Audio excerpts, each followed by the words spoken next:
In this video, we are breaking down 7 key aspects of Split Fiction: the good, the bad, and everything in between. No spoilers, just all the details to help you decide whether this game is for you. Or not. So let's get started. While It Takes Two was a hit with many players, its focus on a failing marriage wasn't exactly universal. Not everyone wants to roleplay as a couple on the verge of divorce, especially if you're playing with a friend or sibling. Split Fiction changes things up, putting you in the shoes of two strangers forced to work together. Zoe and Mio might have some similarities, but they're total opposite in how they approach things.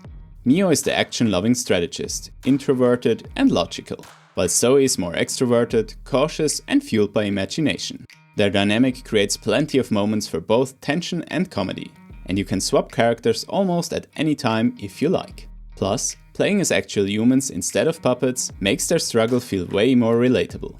But if neither of the characters click with you, or you and your co-op partner both want to play the same one, you're out of luck.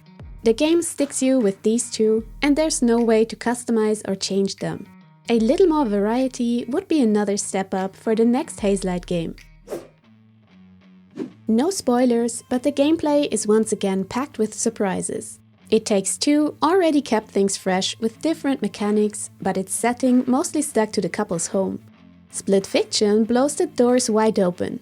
This time, the game explores Mio's and Zoe's past written stories, taking you through sci-fi cities, surreal dreamscapes, and even childhood memories. Mio's sections in particular crank up the intensity, featuring action-packed boss fights that feel straight out of an adventure game. The way the game switches between different powers and mechanics, from solo sections to split-screen co-op to full-screen action, keeps things engaging and unpredictable. That said, the pacing can be overwhelming. One moment you're casually enjoying the scenery, and the next you're dodging traffic in a neon-lit dystopian city while escaping a weaponized spaceship. The game throws a lot at you, back to back.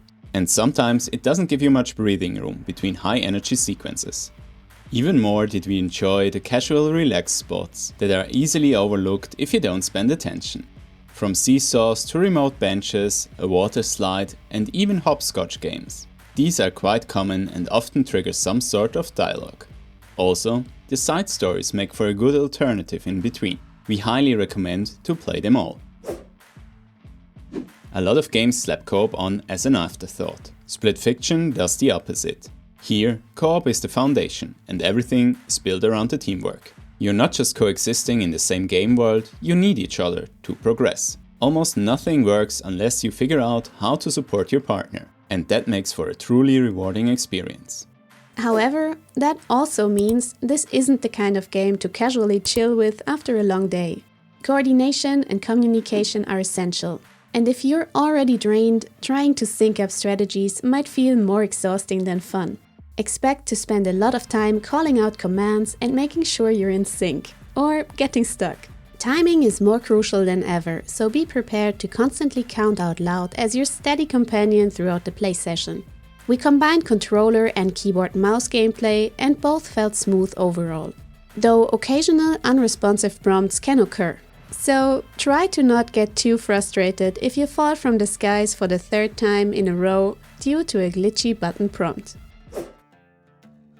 The storytelling in Split Fiction feels deeper and more personal than It Takes Two. While the latter often revealed backstory through environmental details, Split Fiction ties its mechanics directly to the characters' written stories. That means Mio and Zoe interact a lot more, leading to stronger character growth and more organic conflict as their goals first clash and eventually align. The human character models also help sell the emotional moments. When Mio coldly shuts down Zoe as she tries to explain how the current story ties to her past, it's hard to not feel for her. And without spoiling anything, the ending is much more satisfying than the abrupt conclusion of It Takes Two. That said, Mio can be really stubborn in the beginning, to the point where you might wish she would warm up a little faster. The bickering drags on longer than necessary, which can be frustrating. We get your point, Mio, but please try to cooperate here. But on the flip side, Zoe soon isn't afraid to push back, and some of their clashes lead to great moments, so stick with it. If you're a longtime gamer, this game will have you grinning non-stop. Split Fiction is packed with references, parodies and clever nods to gaming history. The dialogue is sharp, the banter is fun, and the characters' reaction to the absurdity around them makes for some super fun moments. However, if you're not well versed in gaming culture or just too focused on the action, a lot of the jokes might fly right over your head. The humor is layered with so many references that some players might miss out on the fun. The action in Split Fiction is a step up from It Takes Two, with some sequences that require real skill. To keep things accessible, the game includes several difficulty options. You can tweak settings on a per-character basis, reducing damage for one player without affecting the other. There's also an option to replace rapid button mashing with a simple hold mechanic, perfect for players who struggle with quick inputs. And if all else fails, there's even a skip feature for sections that prove too tough. Even with these options, the game isn't entirely beginner-friendly.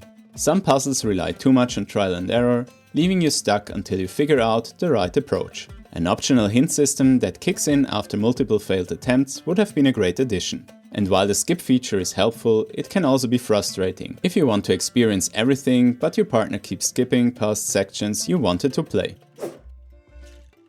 Since Split Fiction is a story-driven game, you're probably not going to replay it immediately after finishing. However, there is still some incentive to go back. Mio and Zoe have different playstyles, so switching characters on a second run gives a fresh perspective. Plus, the Friend Pass lets you bring in a new co-op partner for free, making it easy to experience the game with different people. With cross-play support, you can team up across platforms, and if you prefer local co-op, all you need is an extra controller, even on PC. You can also easily swap controls, if you like. Just keep in mind that to play crossplay with consoles, you will need an EA account, and both players must be added to each other's friend list. Other than that, you're good to go. Unfortunately, the game is still relatively short, clocking in at around 15 hours per playthrough. While that's not a bad thing for a tightly crafted experience, it does leave you wanting more. And since there's only one save file, juggling multiple playthroughs with different people is tricky. If you plan to play with multiple partners, you'll have to track which chapters you left off on and restart from there each time. So in the end, Split Fiction takes what made It Takes Two special and pushes it even further with deeper co-op mechanics, a wider variety on environments, and a more character-driven story. If you love games that demand teamwork and constant communication, this one's definitely worth your time. On the other hand, if you prefer a more laid-back co-op experience, or like to take things at your own pace, the fast-paced action and puzzle-heavy coordination might not be for you. Either way, we hope this gave you a better idea of whether Split Fiction is the right game for you. Let us know what you think in the comments. We wish you loads of fun adventuring as Mio and Zoe, and we'll see you again in the next one.